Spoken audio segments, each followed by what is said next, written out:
Alright, hello.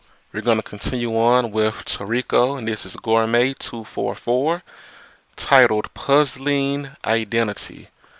Okay, so we go on and picked up where it left off with everybody saying Frozy, okay, and right now we see the impact of the actions that knocking Master Jiro did.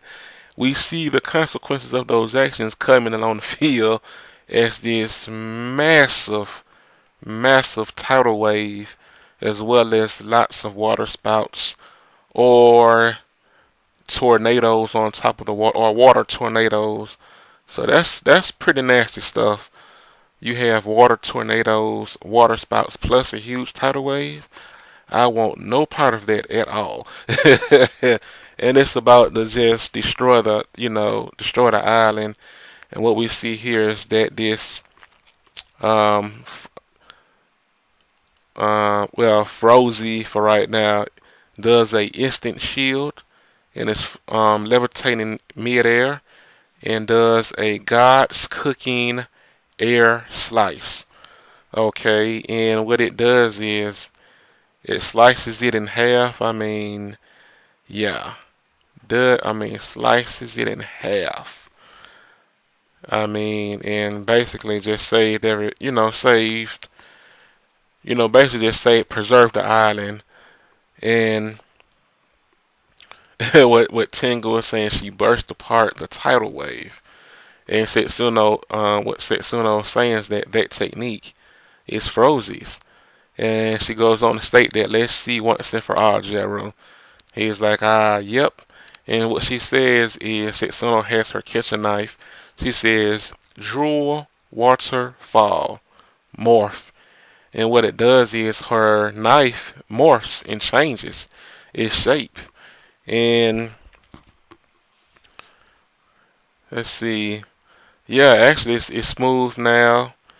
It's very shiny and reflective, and so that's very interesting right there. Another new thing that we just that we just saw, that you can change the shape of your knife, but it might be particular to her knife, but we're not sure. So we're just gonna continue to find along. And what she does was she says cook rolled, and she swipes her knife and it goes up, spiraling up to the sky, towards Frozy. And what we see here is that knocking Master Jiro says Wolf King Fang. So he put like some claw glove over his over his hand, and what he does is he says go on up and take a bite out of the stars. Rising Wolf. All right. Guinness Punch. Okay, and so what that attack is doing is following the road that Setsuno put up with her knife, and it's riding that spiraling circle all the way to Frozy. So it's gonna connect and hit her directly.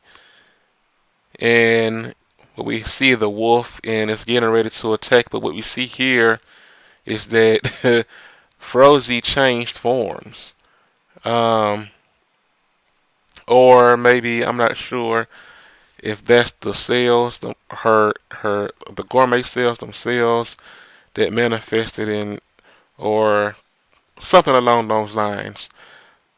And what we see here is that Frozy says satanic mess. And what it does was it dissipates the attack in a circular motion, so it's all around, but it's just going to dissipate into the sky. And Setsuno's like, my word. And Jiro, yeah, he's very proud. He's like, my Guinness punch can reach outer space, but it couldn't get past her. And Setsuno goes on to state that, did you see that, Jiro? He's like, yep, her gourmet cells went up into her face. Okay, so yes, that was her gourmet cells, which showed themselves like Toriko's gourmet cells in a manner when he punched a hole through Starjun, and you saw the gourmet cells showed themselves in the physical form. So her gourmet cells actually like the gourmet cells form If you want to call it like the intimidation form, also, it changed and just came out onto it and covered her body. And he goes on to state that she's got him under control. In other words, she's eating Acacia's full course meal. Besides Acacia and Frozy, has anybody else done that? It really must be her. And Setsuno's like, no, that's not Frozy. And we continue on with the story, and Setsuno goes on to state that certainly Frozy's cooking skills make full use of the power of the gourmet cells, but that face is completely different from the one Frozy made while cooking. And more importantly, Frozy is dead.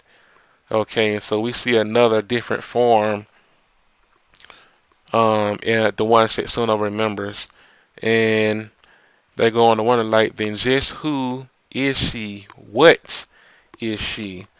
And we see somebody else coming onto the field, and we see Starjun riding his beast. No, I do apologize. I don't remember his name right off the top of my head. Um, and I don't quite feel like going back right now and looking it up. So we're just going to continue on with the story. And what we see here is that Starjun has Komatsu on his underneath his right hand, and Komatsu looks to be knocked out. He's probably just exhausted with all of the, once he did what he had to do for Toriko, he's just exhausted, and and that's that.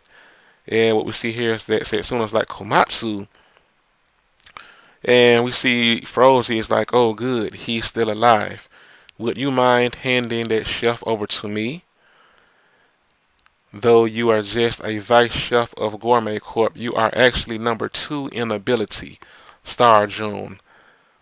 And Star June goes on to state that I was aware that an organization like yours existed. Your organization has been around for a while. In the fight for jewel meat on Regal Eye, we had a new recruit named Guido. He was one of yours, wasn't he? And he's not the only one. You've been sloppy with the spies you sent in. The people we were most worried about weren't Toriko and his friends at all. And what Froze makes is very insistent, says, hand him over. Starjune's like, no, I'm not giving you this, chef. And so right there we have the end of the chapter. Okay. So this was very informative. We got to see new techniques being used, the transformation of the knife, and you got to see some more awesomeness of Jiro. And I mean, man, that right there is just something else. I mean, it's just something else right there. And the fact that Star Jones, goes on to state that, um, that they were aware that they had spies in their organization, and so that's who they were primarily focused and worried about. They weren't worried about Toriko and the Heavenly Kings, or they weren't worried about IGO, but they were worried about Neo, this organization. So it looks like there's going to be a battle ensuing with Star June and this person who looks like Frozy, and it was known to everybody from 200 years ago as Joey, the first winner of the cooking festival, but was disqualified for cheating. And yeah, in Star June, he healed himself. He also did a dark technique. He said he was going to have to use a dark technique as well to heal, to revitalize himself. So he's all, the wound is all covered up, and yeah, this is going to be very interesting. It's going to be a very intensive battle here because they need to keep Komatsu right there. I definitely don't want them to kidnap him because that's definitely gonna hurt the Kings as far as who's gonna cook the food, and they need a chef like him. I can also see Tengu joining them as well, and they're gonna need chefs of that caliber so that they can first before they go off and eat and try and prepare for a Cassius dish, they're gonna have to go and get each reused dish, the president's, and cook his full course and eat that so they can power up even more because they're definitely going to need that because there's going to be lots of intensive battles going on in the gourmet world. Alright, so we're going to go ahead and end everything right here. I enjoyed this chapter very much. Like I said, a lot of information provided, and we get to see different kinds of things in it. You know, we're just going to have to wait and see how how things pick up. Are they going to be in battle, or what's going to happen? So I'm definitely looking forward to that. Until then, take care.